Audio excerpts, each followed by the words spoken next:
Ito ang Tinig ng Pag-asa, isang palatuntunan sa radyo na nagsasabing si Jesus ay muling darating, tiyak na darating at malapit nang dumating. Kaya kaibigan, kumandatan siya sa lubungin.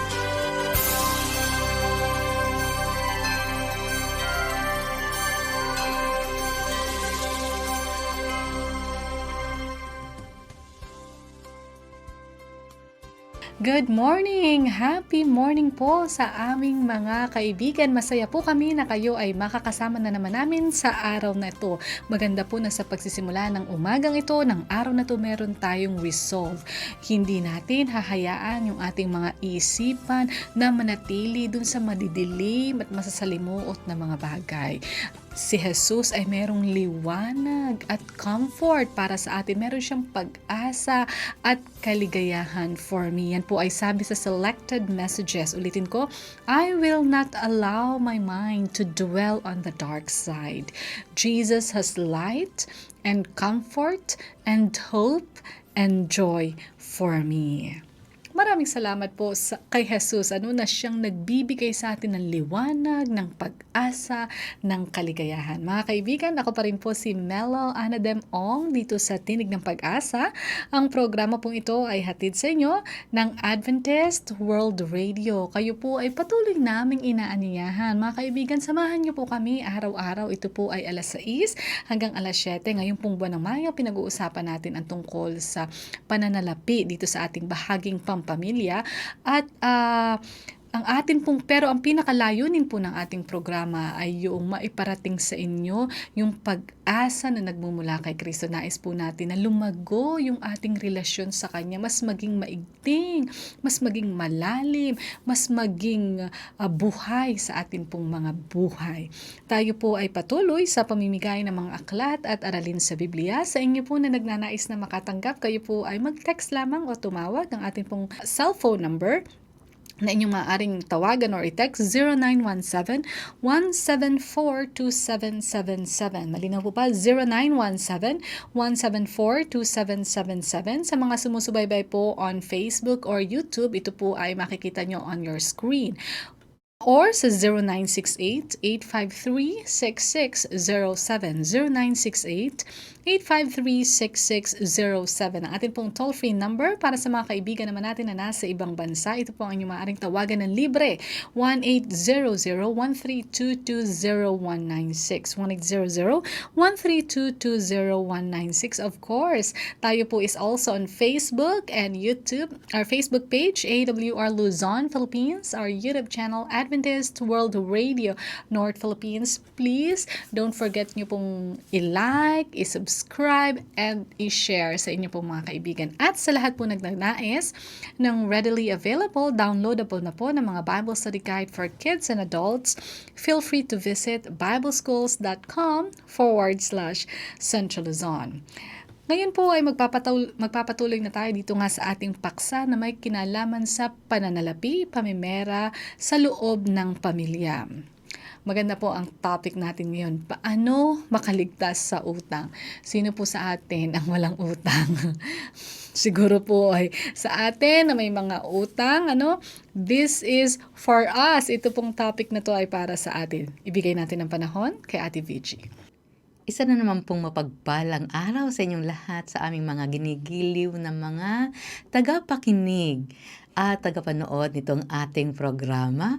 Muli ay binabati ko ang aking mga kabalaybay bunga, ika nga, ang aking mga kababayan dyan sa Chaong, lalo't higit ang mga kapatiran ng Iglesia ng Chaong, sina Sister Del, sina mag-asawa ni na Pastor Divina, si Tita Seni, na sila po'y nakikinig ng ating programa.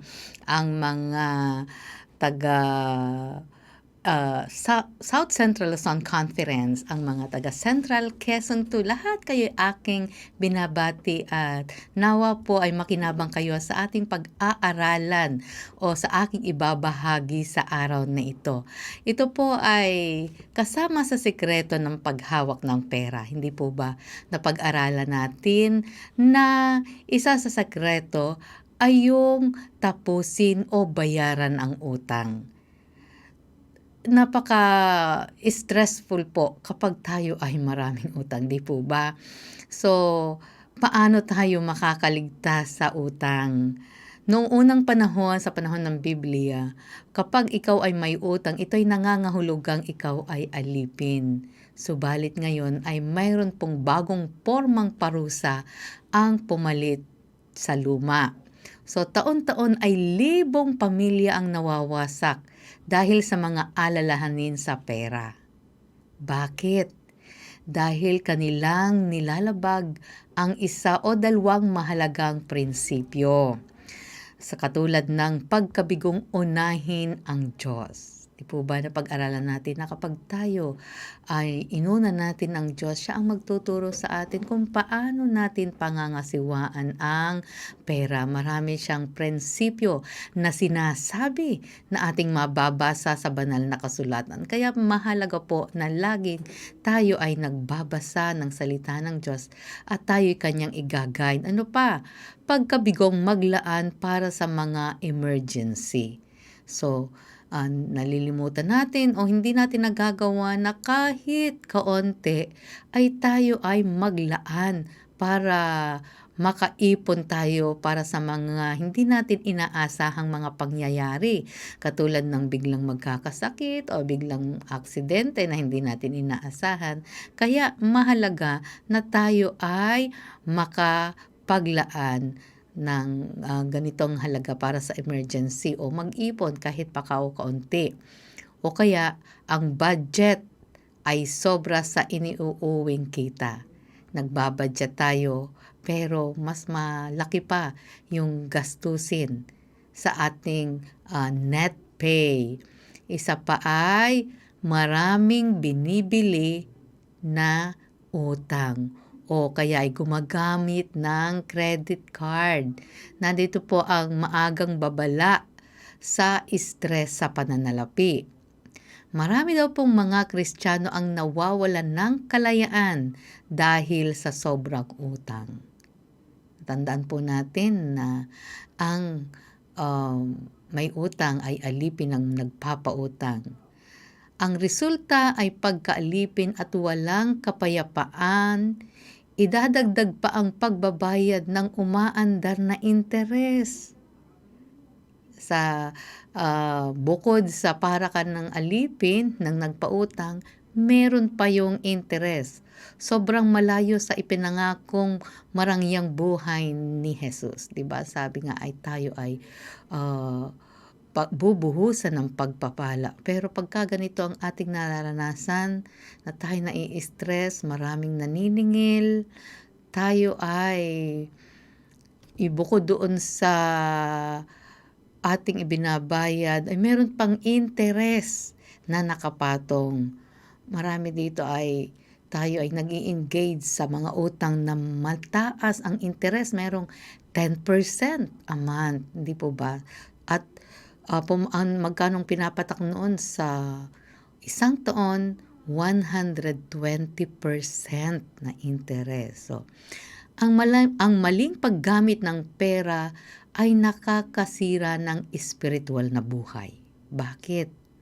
Hindi po tayo makapagministeryo sa iba gaya ng iniuutos ng Diyos dahil sa bigat ng dinadalang hiya.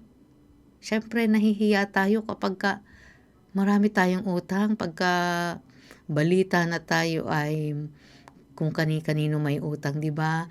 Ang hirap magbahagi. Ang hirap ibahagi ng tungkol sa magandang pabalita. Hindi tayo makapagsalita ng tungkol kay Kristo. Bumababa ang self-esteem. Tama po ba? Bumababa ang ating pagkatao kapag maraming utang. Ang pakiramdam lagi natin ay tayo natalo. Bigong-bigo. At minsan ay pinagbabantaan pa ng pinagkakautangan. Di po ba? At ito'y nagpapababa sa atin ng sobra. Kapag tayo napagbantaan ng ating pinagkakautangan. So, nagkukulang ang pisikal na lakas at kasiglahan tunay na nakapagpapahina. Tama po ba? kapag tayo ay may utang. So marami daw po ang hindi napag-aralan sa kanilang sarili na pigilan ang paggastos sang-ayon sa kakayanan ng kanyang kinikita. Ang nangyayari, hiram ng hiram hanggang sila ay malubog na sa utang. At talagang sila ay nadi-discourage at nasasaktan. Ano po ba yung modern definition ng debt o ng utang? Sabi dito, a scriptural condition of debt exists when money, goods, or services are owed to other people with payments past due. The total unsecured liabilities exceeds total assets. Yung pera, bagay, o serbisyo na ating hindi agad nabayaran, na dapat bayaran sa takdang oras. Yung mga utang na walang seguridad, pero higit sa ating ari-arian. So alam niyo po, ngayon marami ang naaaliping mga tao dahil sa iba't ibang forma ng pag-utang. So bili ng bili na walang bayad, ito yung umaalipin sa atin. Yung mga bangko, gasolinahan, department, and grocery stores ay masayang wine-welcome tayo sa magic kingdom of the plastic card. Ayan. Maraming nag-aalok ng credit card. Minsan ay may binili akong item sa isang department store. Tapos may ibinigay sa akin na fill-upan ko raw. Sabi ko, aanihin ko ito. Ma'am, ganito, ganyan. Yun pala, credit card. Ganon din sa isang bangko nung minsan. Meron akong tinransact na business. Habang ako'y naghihintay, binigyan ako ng form. Sabi sa akin, ma'am, fill-upan niyo po yan. Para saan to? Fill-upan niyo lang po. Ang basahin ko, parang pang credit card to ay. Ayoko na ng credit card. Sabi, hindi ma'am, nasa inyo naman po kung gagamitin nyo, kung ma-approvean. Ganyan, talagang inaakit tayo na tayo'y gumamit ng credit card. Alam niyo po, ang sabi, like fire, credit is very useful and easy to start, but it can be extremely dangerous if you are careless with it. Parang apoy. Ang apoy, ito ay useful. Ginagamit natin sa pagluluto, ganyan. Madaling magpasindi ng apoy. Pero pagka mali ang paggamit, baka tayo'y masunugan. Ganun daw ang credit card. Very useful, pwede sa emergency. Pero pag nagkamali tayo ng gamit, ay tayo ay ipapahamak. Ako po ay may credit card. But I see to it na halimbawa ako ay may binili through credit card, alam ko na ito'y mababayaran ko sa takdang oras. Dahil ayoko nang ako'y magbabayad ng charges at saka interest. Talaga nililimitahan ko ito. Ang pag-utang ay may halaga.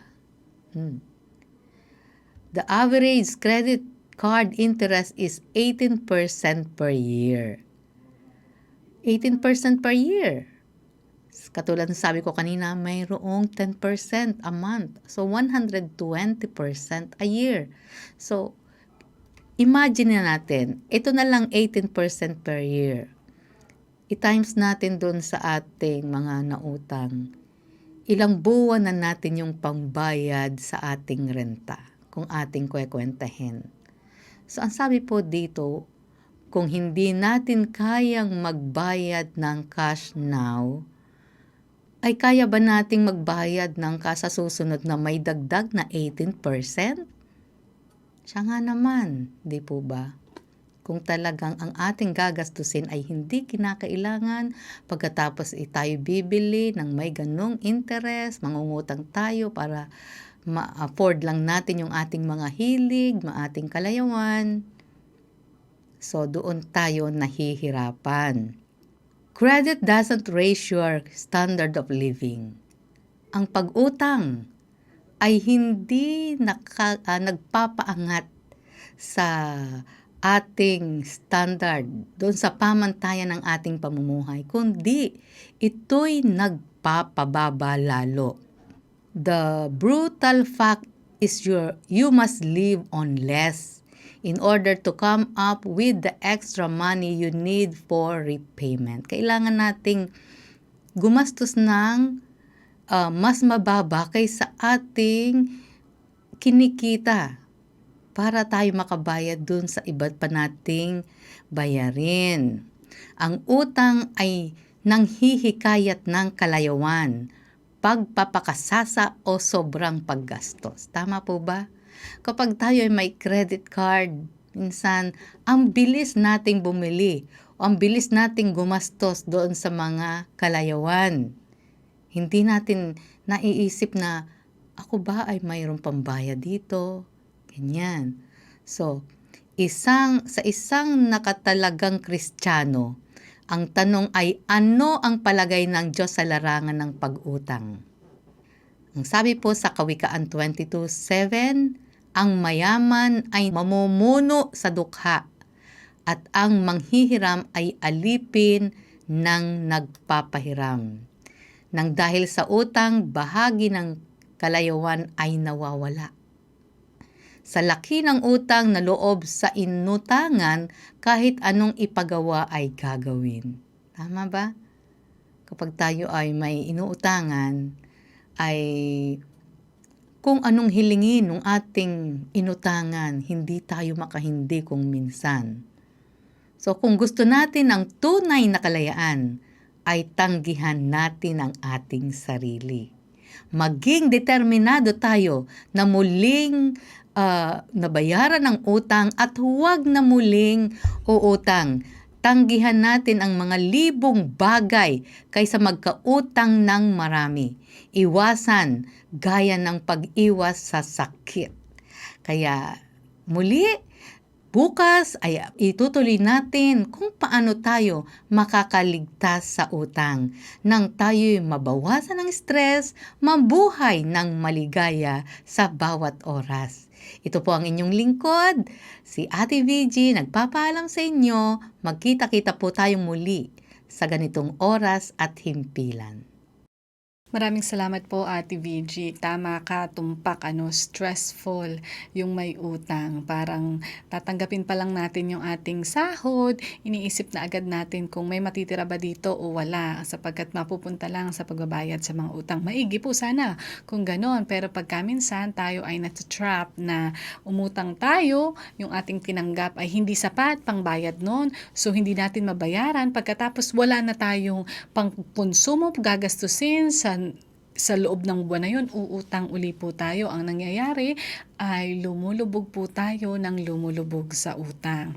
May mga binanggit po si Ate VG na mga kadahilanan kung bakit tayo ay umuutang. Ang sabi niya dun ay hindi tayo nakapaglaan para sa mga emergencies. Kaya very important po talaga na nag-iipon tayo yung panahon na tayo ay nakakaluwag-luwag sa halip na gastusin, bilhin natin yung matagal na natin mga gustong bilhin na hindi naman talaga sana kailangan pero gusto rin nating magkaroon, ay ipagpaliban muna at maglaan na meron tayong madudukot sa panahon ng pangangailangan.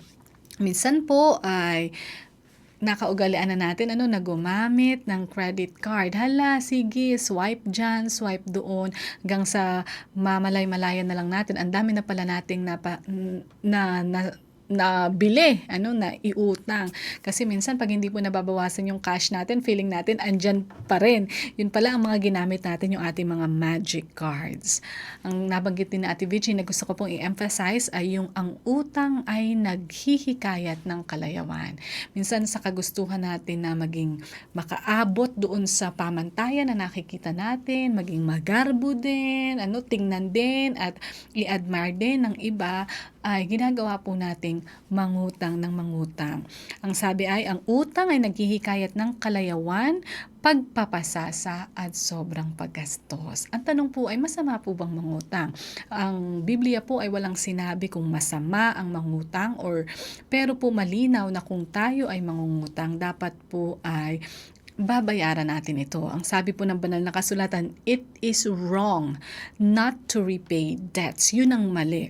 The wicked borrows but does not pay back. The wicked borrows but does not pay back. Ang description doon sa mga hindi nagbabayad ay wicked. So kung tayo po ay mangungutang, tayo po ay maging responsable na bayaran yun sa takdang panahon. At alam niyo po ba, ang sabi pa, yung daw pangungutang pagkaminsan ay dinideny natin. Hindi natin hinahayaan ang Diyos na, yung bigyan natin ng opportunity ang Panginoon na mag-provide para sa atin. Minsan po ay kailangan lang i-exercise yung ating pananampalataya, pagtitiwala sa Kanya. Pero pag tayo ay nangutang, parang it's the easy way out, lalo na sa mga mahihirap na situation. Pero minsan po ay sinusubok din ng Diyos. Nais niyang siya ay pagtiwalaan natin ng buong buo, sapagkat nangako naman siyang kanyang pupunan ang atin pong mga pangangailangan. Napakaganda po ng ating topic. Ito po ay pagpapatuloy pa natin bukas. Kaya po kayo ay patuloy naming inaanyayahan. Sa bahaging ito, mga kaibigan, kung kayo po ay may katanungan, kung meron po kayong mga paglilinaw, alam niyo po itong tungkol sa pera, very sensitive na topic ito. Pero kung nangangailangan po kayo ng tulong, kayo po ay makipag-ugnayan sa amin. Ganun din po kung gusto niyo makatanggap ng mga aklat, aralin sa Biblia na atin pong patuloy na ipinamimigay. Tumawag lang po or mag-text sa 0917-174-2777, 0917-174-2777 or sa 0968-853-6607, 0968-853-6607. Para po sa mga kaibigan natin na nasa ibang bansa, ang maaari niyong tawagan ng libre ay 1-800-132-20196. 1-800-132-20196. Pwede rin po kayong mag-iwan ng mensahe sa email, connect@adventist.ph. Sa mga nagnanais po ng readily available, downloadable po ng mga Bible Study Guide, meron tayong Design for Kids, meron pong for adults. Feel free to visit bibleschools.com/Central Luzon. Sa bahaging ito, mga kaibigan, pakinggan po natin ang mensahe ng makalangit na awitin.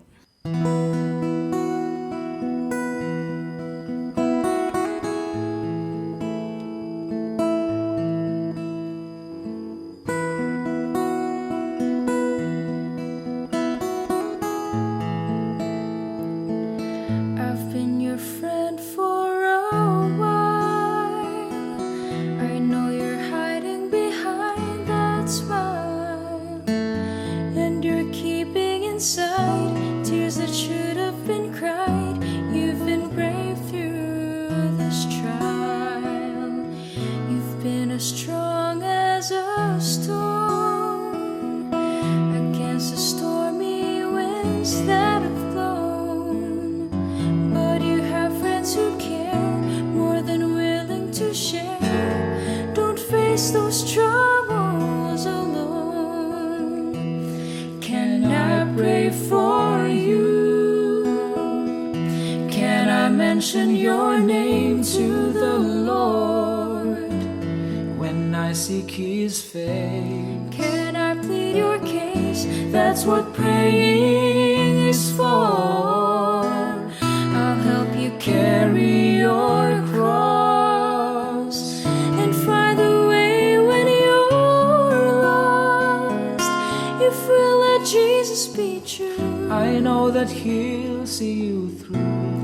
can I pray for you?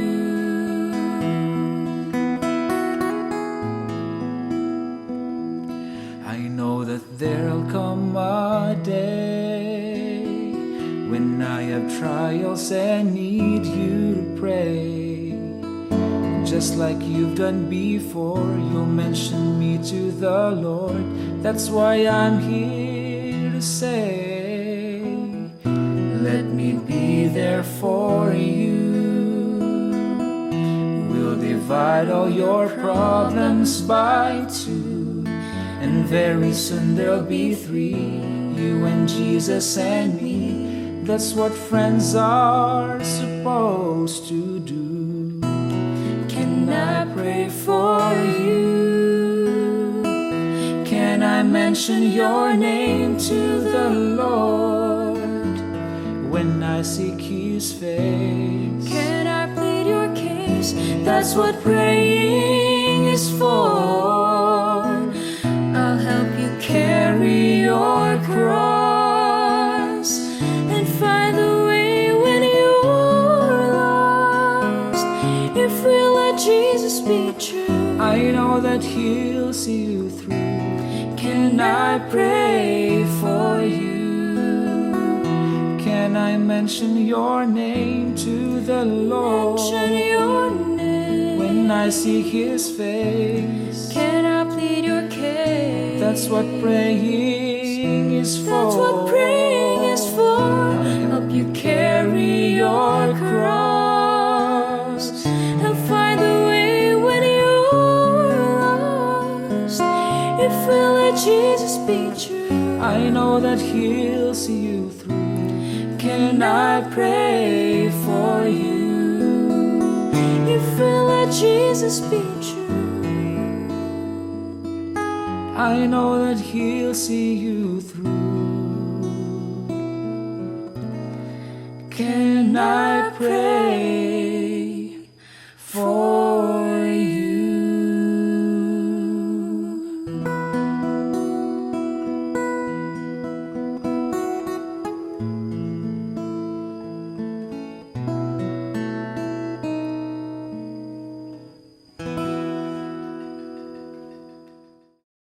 Purihin po natin ang Panginoon sa mensahe ng awitin.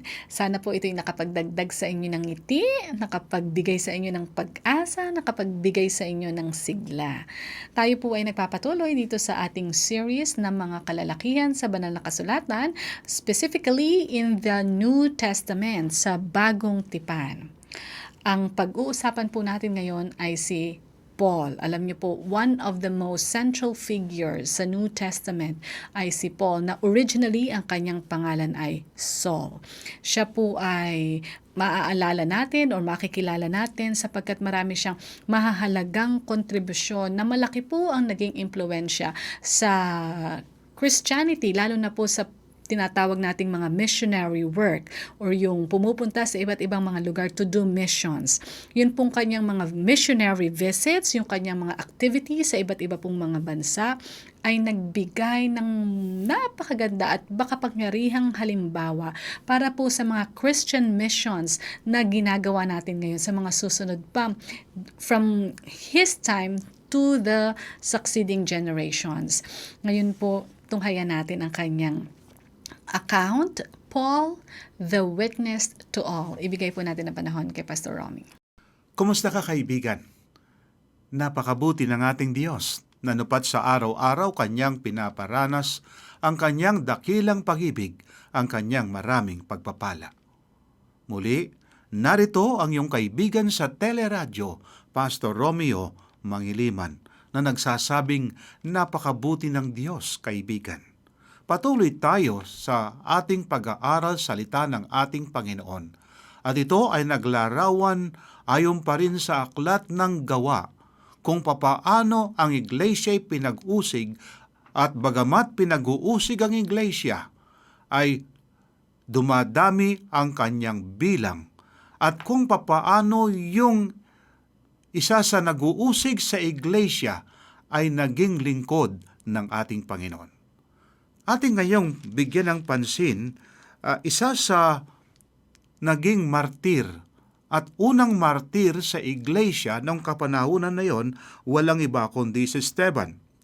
At ang wika sa 7:58 ng Gawa, siya'y kanilang kinaladkad sa labas ng lunsod at pinagbabato at inilagay ng mga saksi ang kanilang mga damit sa paanan ng isang binata na ang pangalan ay Saulo. Kaibigan, may kinalaman si Saulo sa pagkamatay ni Esteban, yung unang martir sa kasaysayan ng Iglesia pagkatapos ng Pentekoste. Kung ating ngayong pag-aaralan ang kasaysayang ito ni Saulo ayon sa Aklat ng Gawa pa rin, Kapitulo 9, ating simulan sa versikulo 1. Samantala si Saulo na may masidhing pagbabanta ng kamatayan laban sa mga alagad ng Panginoon ay pumunta sa pinakapunong pari. Humingi siya sa pinakapunong pari na mga sulat para sa mga sinagoga sa Damasco upang kung siya'y makatagpo ng sino mang kabilang sa daan, mga lalaki o mga babae, ay dadalhin niya sila nakagapos sa Jerusalem. Kaibigan, ito yung gawain ng lalaking ito. Siya ay pinag-uusig ang iglesia. Marami siyang pinapatay, marami siyang pinabilanggo sa mga Kristiyano sapagkat sa kanyang pag-aakala ang kanyang ginagawa ito ay para sa Diyos. Subalit tingnan natin ngayon kung papaano binago ng Diyos ang lalaking ito ayon sa kasaysayan. Ang wika sa versikulo 3, sa kanyang paglalakbay, dumating siya sa malapit sa Damasco, biglang kumislap sa palibot niya ang isang liwanag mula sa langit. Bumagsak siya sa lupa at nakarinig ng isang tinig na sa kanya'y nagsasabi, "Saulo, Saulo, bakit mo ako pinag-uusig?" Sinabi niya, "Sino ka, Panginoon?" At siya'y sumagot, "Ako si Jesus na iyong inuusig. Tumindig ka at pumasok sa lungsod at sasabihin sa iyo ang dapat mong gawin." Ang mga taong naglalakbay na kasama niya ay hindi makapagsalita sapagkat narinig nila ang tinig ngunit walang nakikitang sinuman. Tumindig si Saulo mula sa lupa at pagmulat ng kanyang mga mata ay wala siyang makita sapagkat kanilang inakay siya sa kamay at ipinasok siya sa Damasco. Sa loob ng 3 araw, siya'y walang paningin at hindi kumain ni uminom man. Kaibigan, ang pangyayaring ito yung pasimula noong tawagin ng Diyos ang lalaking ito upang kanyang maging isang alagad, na maliban sa 12 apostol ng ating Panginoon, tinatawag din si Saulo na naging Pablo na apostol. Siya ay nasa lahi ni Benjamin.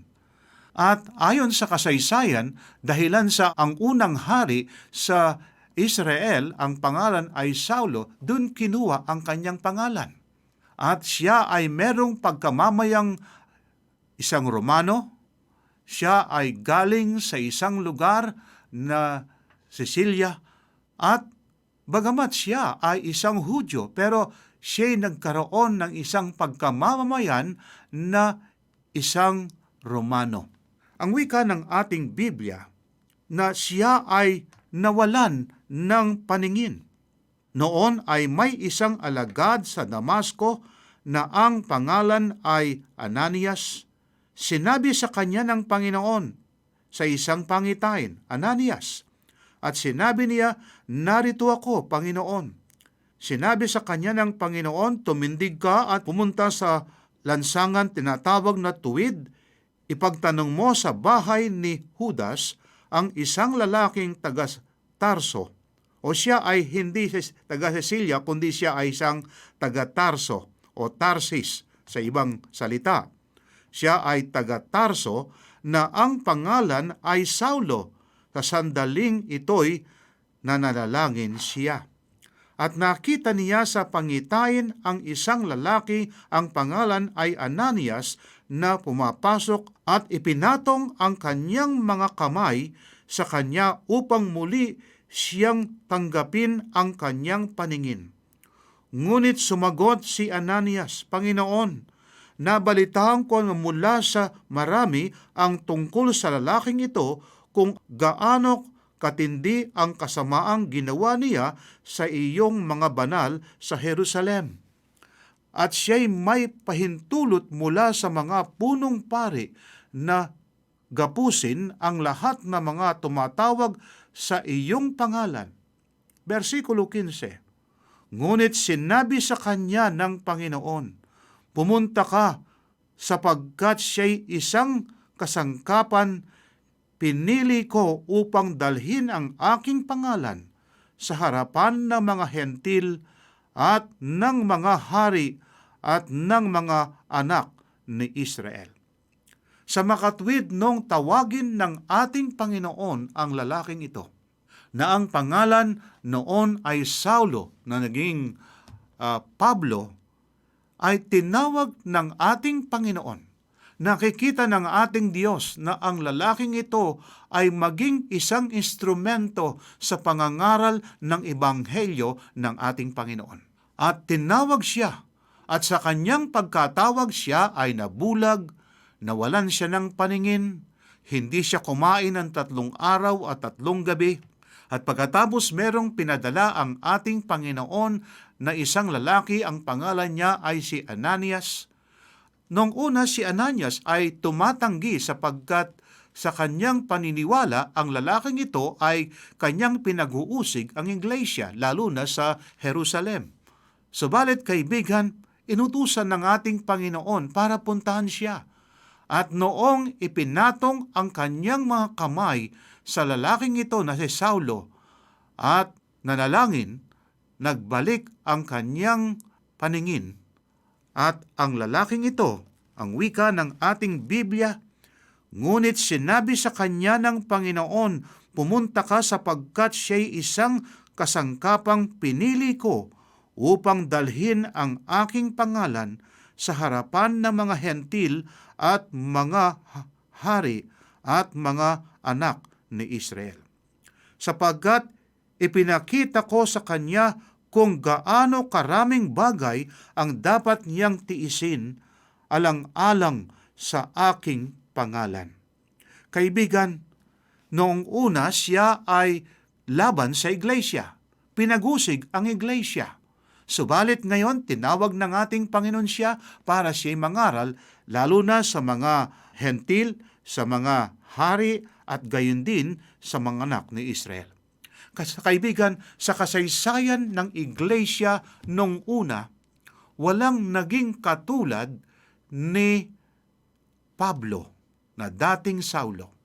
Sapagkat sa banal na kasulatan, yung 27 books sa Bagong Tipan, ang 14 dito ay sulat ni Apostol Pablo. Kaibigan, ang lalaking ito ay ginamit ng ating Panginoon upang lalong maging masulong ang pangangaral ng Ebanghelyo.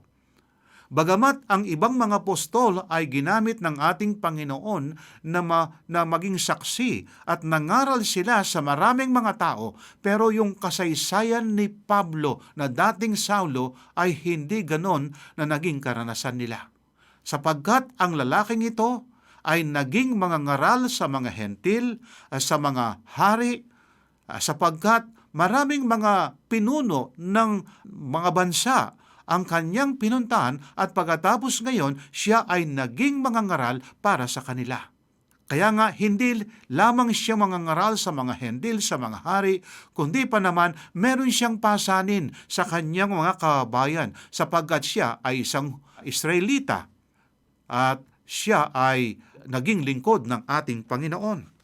Kaya nga, ang sabi ng ating Biblia, noong pagkatapos na pinanalangin ni Ananias ang lingkod ng Diyos na ito, ang wika sa versikulo 18, agad nalaglag mula sa kanyang mata ang bagay na parang mga kaliskis at nakakita siyang muli at siya'y tumayo at binautismuhan.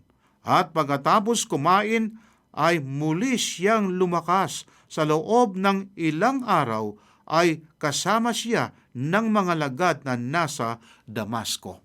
Kaya ngayon si Pablo na dating Saulo ngayon ay nakasama na ng mga alagad doon sa Damasco. at yung kanyang ginagawa na noon na pinag-uusig ang bayan ng Diyos. Narito ngayong kaibigan ang kanyang naging karanasan ayon sa 2 Korinto Kapitulo 11, versikulo 23 at 24. Tingnan natin kung ano ang sinasabi niya sa kanyang karanasan samantalang siya ngayon ay naging alagad ng ating Panginoon. Basahin natin ngayon ang Kapitulo 11, 23 at 24. Sila ba'y mga ministro ni Kristo? Ako'y nagsasalita na parang isang baliw. Lalo pa ako na mas maraming pagkapagal, mas maraming pagkabilanggo, nang di mabilang na bugbog at malimit na mabingit sa kamatayan. Sa mga Hudyo ay 5 ulit akong tumanggap ng 40 hagupit, kulang ng isa. Sapagkat kung bakit kulang ng isa kapag ka siya ay hinagupit pa, marahil siya ay mamamatay na.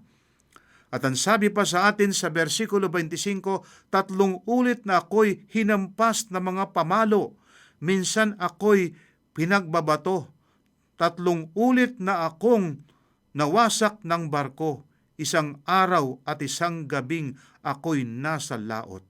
Kaibigan, ito yung kanyang naging karanasan. At kung ating pagpapatuloy pa yung kanyang sinasabi sa versikulo 26, hindi lamang hanggang 25 ang wika sa 26, nasa madalas na paglalakbay, nasa panganib sa mga ilog, panganib sa mga magnanakaw, panganib sa aking mga kababayan, panganib sa mga hentil, panganib sa lunsod, panganib sa mga ilang, panganib sa dagat, panganib kasama ng mga huwad na kapatid. Kaibigan, ang lalaking ito ngayon yung kanyang karanasan, at kung ating pagpapatuloy pa ang pagbasa, narito pa ang kanyang sinasabi, sa pagpapagal at hirap, sa mga pagpupuyat, sa gutom at uhaw, madalas na walang pagkain, giniginaw at hubad. Bukod sa mga bagay na nasa labas, ako'y araw-araw na nabibigatan sa alhanin para sa mga iglesia. Gayun na lamang ang kanyang pag-alala sa mga iglesia. Bagamat siya'y pinag-usig, pinagpapalo, nakaranas ng gutom, nakaranas ng iba't ibang kahirapan sa buhay, kaibigan, ang lalaking ito noong tinawag ng ating Panginoon. Bagamat siya ay nagdurusa, bagamat siya ay merong kahirapan, subalit noong siya'y sumulat ngayon sa iglesia ng Pilipos, ang sabi niya, rejoice. And again, I say rejoice. Siya ay nagagalak pa.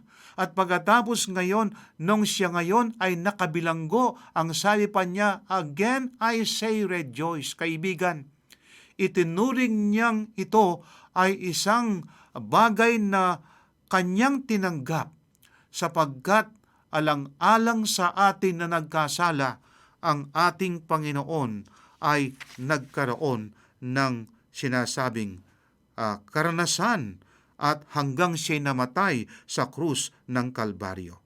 At ang sabi pa sa kanyang pagsaksi sa 1 Korinto 2:2, narito kaibigan ang sinasabi ng banal na kasulatan. Samantalang siya'y sumulat sa taga-Korinto, unang sulat, ang kanyang pasanin sa taga-Korinto ay gayon na lamang sapagkat ang mga ito ay meron siyang bahagi o meron siyang pagkapagal para sa mga kaanib ng iglesia doon sa Korinto. Kaya ang sabi, sapagkat aking ipinasyang walang anumang malaman sa gitna ninyo, maliban na si Jesucristo at siya na ipinako sa krus. Kaya ang sabi pa sa versikulo 3 hanggang 4, ako'y nakasama ninyo na may kahinaan, takot at lubhang panginginig. Ang aking pananalita at ang aking pangangaral ay hindi sa pamamagitan ng mapag-akit na mga salita ng karunungan upang sa pagkapamalas ng Espiritu at ng kapangyarihan. Kaya kaibigan, wala siyang iba ngayong pinapangaral kundi yung Kristong nabayubay sa krus. Yung ating Panginoon na tumawag sa Kanya na nagministeryo, nagbata ng hirap, namatay sa krus, bumangon sa mga patay. Ito yung laman ng Kanyang ngayong pangangaral sa lahat ng mga lugar na Kanyang pinupuntahan. At mapansin natin ang lalaking ito na bilang isang lingkod ng ating Panginoon na kapulutang aral ang kanyang karanasan. Ang kanyang buhay nung una siya ay isang mamamatay tao. Kanyang pinakabilanggo ang mga Kristiyano. Marahil ang lalaking ito ay may kataasan. Subalit meron siyang zealousness sa kanyang paggawa sapagkat akala niya ito ay para sa ating Diyos. Subalit nung binago ng ating Panginoon ang lalaking ito ay meron siyang zealousness sa kanyang pangangaral para sa iba. Kaibigan, ano ang leksyon na ating makukuha sa buhay ng lalaking ito? Marahil ang ating buhay noon ay hindi karapat-dapat sa Diyos. Marahil tayo ay nakagawa ng krimen at tayo ay nabilanggo sa mga bilangguan ng mga bansa.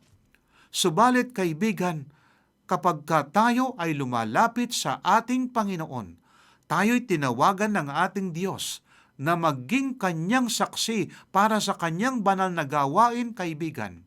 Ang lahat ng mga karanasan natin sa nakalipas ay nililimot ng ating Panginoon. Hindi na binibilang ng ating Panginoon. At tayo ngayon, pagka ating tinanggap siya na ating tagapagligtas, na katulad ng dinidiin ni Apostol Pablo, ang tao ang wika ay tinatanggap ng Diyos na banal, matuwid sa magitan ng pananampalataya na hiwalay sa gawa. Narito ang pangako ng ating Panginoon sa aklat ng Isayas, Kapitulo 1, versikulo 18. Ito yung pinangako marahil ng ating Panginoon sa Kanya at bilang isang Pariseo ay nabasa niya ang aklat ni Isayas. Ang wika sa Isayas 1:18. Pumarito kayo ngayon at tayo'y mga tuwiran sa isa't isa, sabi ng Panginoon. Bagamat ang inyong mga kasalanan ay tulad ng matingkad na pula, ang mga ito'y magiging maputi na parang niebe. Bagamat ito'y mapulang mapula, ang mga ito'y magiging parang balahibo ng tupa. Kaibigan, anuman ang ating nakalipas na buhay, na hindi karapat-dapat sa Diyos, kung tayo ay lalapit sa Kanya, tatanggapin natin na tayo ay naging makasalanan, na tayo ay hindi karapat-dapat sa Kanya, at tayo'y lumalapit sa ating Panginoon upang tayo Kanyang baguhin sa ating mga buhay. Gagawing banal tayo ng ating Panginoon, kaibigan. Sa oras na yon, na kapag tinanggap mo si Kristo na iyong tagapagligtas, ikaw ay aaring ganap ng ating Panginoon. Ang ibig sabihin ng pag-aaring ganap, papawalang sala ka ng ating Panginoon. At pagkatapos na ikaw ay pinawalang sala ng ating Panginoon, na katulad ng pinapangaral ni Apostol Pablo, ikaw ngayon ay lalakad sa pananampalataya ng pagpapakabanal, hindi sa iyong sarili, kundi sa Kanya na tumawag sa iyo. At sa buhay ng pagpapakabanal ngayon, ikaw ay tutupad sa kalooban ng Diyos. Ikaw ngayon ay iyong tutuparin ang Kanyang mga utos, hindi para maligtas, kundi ikaw ay ligtas. Sapagkat ang mga taong ililigtas ng Panginoon, yung mga taong may pananampalataya, ang sabi nga ni Apostol Pablo sa aklat ng Galatia, ang wika, faith that works, pananampalataya na gumagawa. Kaibigan, ito yung pabalita sa bawat isa sa atin. At bagamat ang lalaking ito ay naging mamamatay tao, siya ay inaring ganap ng ating Panginoon. Pinatawad siya sa lahat ng ating mga kasalanan. At gusto kong basahin yung kanyang sinasabi sa Galatia 5:6, sapagkat kay Kristo Jesus ang pagtutuli o di pagtutuli ay walang kabuluhan, kundi ang pananampalataya na gumagawa sa magitan ng pag-ibig. Sapagkat sa ibang bahagi ng ating Biblia, ayon kay Santiago, ang pananampalatayang walang gawa, ito ay patay. Kaya nga, ang sabi pa ng ating banal na kasulatan, ayon sa sulat ni John na alagad ng ating Panginoon, kaibigan, sa 1 Juan, Kapitulo 1, versikulo 9, kung ipinahayag natin ang ating mga kasalanan, siya ay tapat at banal na patatawarin sa ating mga kasalanan at tayo lilinisin sa lahat ng kalikuan. Kaya nga, kapag ka ikaw ay pinatawad ng Diyos at nilinis ka sa lahat ng mga kalikuan at kasalanan, ikaw ngayon ay maging banal sa harapan ng ating Diyos. Kaibigan, napakabuti ng ating Panginoon. Kung si Saulo naging Apostol Pablo, na dating mamamatay tao, ay tinanggap na banal ng ating Panginoon. Ikaw din, kaibigan. Kung ikaw ay lalapit sa ating Panginoon, tatanggapin kang banal. Pagkatapos na ang ating Panginoon, tayo ay kanyang pinatawad sa lahat ng ating mga kasalanan, ikaw ay gagawing banal ng ating Panginoon. Hindi sa ating sarili, kundi sa kanyang kapangyarihan. Kaya kaibigan, napakabuti ng ating Diyos. Meron tayong pag-asa. Kung tayo ay mayroong madilim na kahapon, kaibigan, meron tayong buhay na hindi karapat-dapat sa Diyos sa nakalipas na panahon, na katulad ni Maria Magdalena, siya ay tinanggap ng ating Panginoon, bagamat siya ay nahuli sa pangangalo niya, subalit binago ng Diyos ang kanyang buhay. Kaibigan, lumapit ka sa Panginoon, sapagkat meron siyang pangako, tatanggapin ka na kanyang anak. Bago tayo ngayong manalangin, nais kong basahin ang sinasabi sa aklat ng Pilipos 4:6 at 7. Huwag kayong mabalisa sa anumang bagay, kundi sa lahat ng mga bagay sa pamamagitan ng panalangin at pagsamon na may pagkapasalamat ay ipaalam ninyo ang inyong mga kahilingan sa Diyos, at ang kapayapaan ng Diyos na hindi maabot ng pag-iisip ang mag-iingat ng inyong mga puso at mga pag-iisip kay Kristo Jesus. Kaibigan, meron ka bang pasanin sa iyong buhay? Ilapit natin sa Panginoon. Meron ka bang suliranin? Meron bang bumabagabag sa iyong isip ngayon? Ikaw ba'y nawalan ng trabaho? Ilapit natin sa Diyos, sapagkat ang ating Diyos ay tumutugon sa ating mga panalangin. Tayo ay manalangin.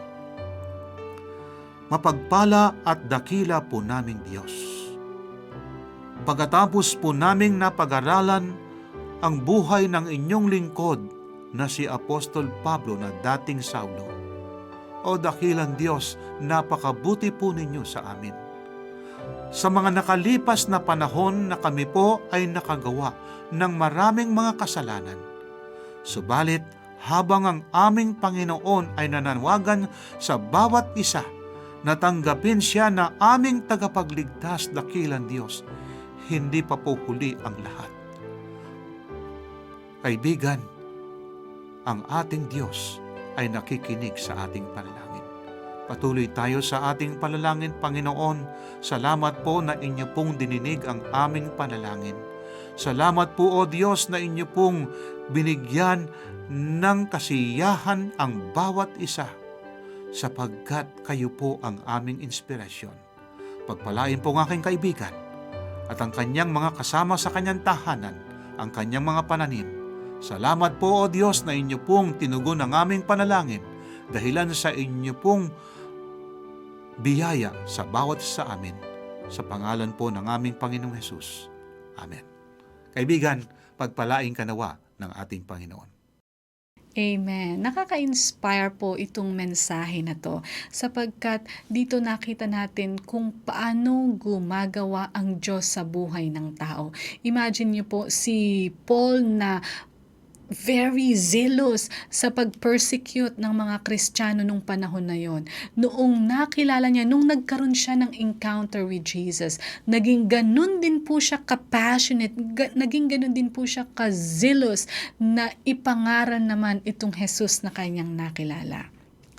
The persecutor become the persecuted. He was made blind that he might see. Alam niyo po si Paul, binuksan niya yung maganda, yung mabuting pabalita ng Diyos na noong panahon na yun ay nasa mga Israelites lamang, sila lang ang nakakaalam. Binuksan niya po yun para sa mga hintil. Dinalan niya yun para sa mga Gentiles. Para yung mga hintil ay makilala din naman itong si Jesus at magkaroon din naman ng pag-asa na masusumpungan kay Jesus. Si Paul po he was a changed man. Binago siya ng Diyos. Siya ay pinatawad at inaring ganap. Kaya nga, marami po siyang binanggit tungkol sa biyaya ng Diyos.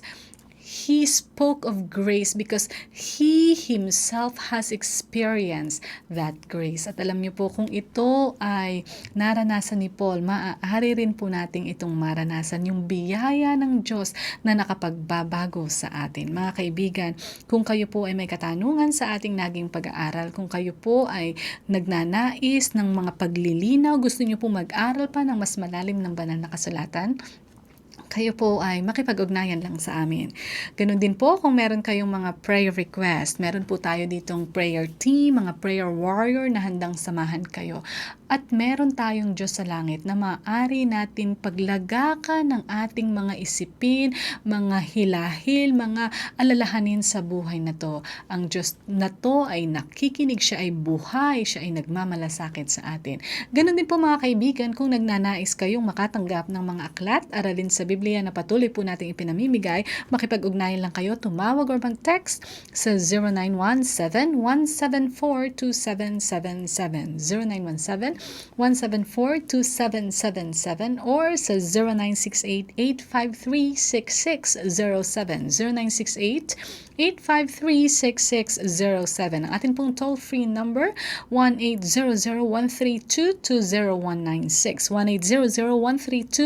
1-800-132-20196. Pwede rin po kayo mag-send ng email sa connectedadventist.ph. Kung nagnanais po kayo ng readily available, downloadable po ng mga Bible Study Guide for kids and adults, feel free to visit bibleschools.com/Central Luzon. Tayo po is also on socials, our Facebook page AWR Luzon, Philippines, our YouTube channel, Adventist World Radio North Philippines.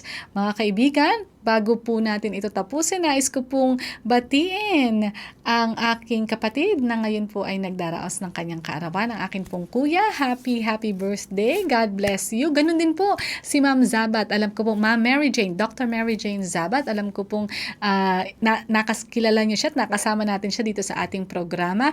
Happy birthday po, Dr. Jane Zabat. May God prosper your ministry. Muli mga kaibigan, maraming salamat po sa inyong pagsubaybay. Makita-kita tayo bukas.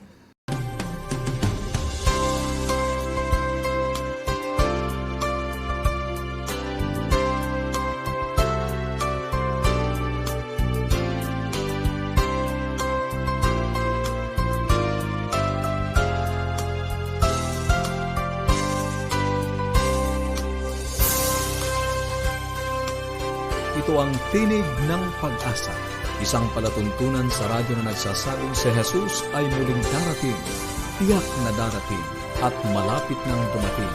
Kaya kaibigan, pumandakan siya sa lubungin.